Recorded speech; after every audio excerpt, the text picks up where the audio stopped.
கீழப்படுகை திரௌபதி அம்மன் ஆலயத்தில் தீ மிதித்த பக்தர்களுக்கு சாட்டையடி கொடுத்து வினோத வழிபாடு, திரளான பொதுமக்கள் சுவாமி தரிசனம்.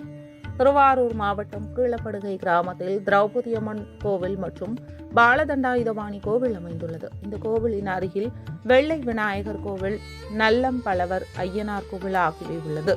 இந்த கோவில்களின் வைகாசி விசாக திருவிழா கடந்த மே 19 அன்று இரவு 7 மணிக்கு கொடியேற்றத்துடன் தொடங்கியது.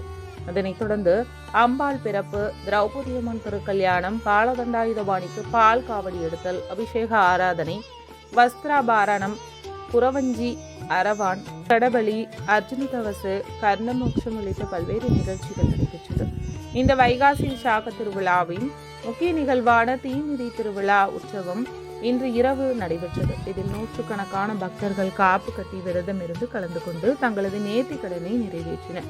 முன்னதாக மேலதாளங்கள் முழங்க திரௌபதி அம்மன் வீதி விழா நடைபெற்றது.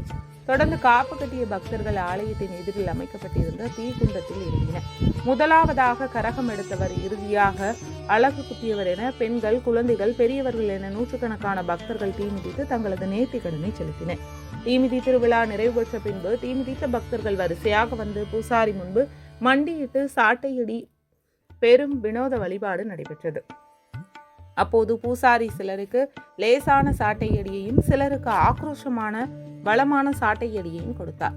சிலருக்கு சாட்டையால் கைகளை கட்டி எலுமிச்சை பழத்தால் திருஷ்டி கழித்தார். இந்த திருவிழாவில் கீழப்படுகை மட்டுமல்லாது சுற்றியுள்ள இக்கிராமங்களைச் சேர்ந்த ஏராளமான பொதுமக்கள் சுவாமி தரிசனம் செய்தனர்.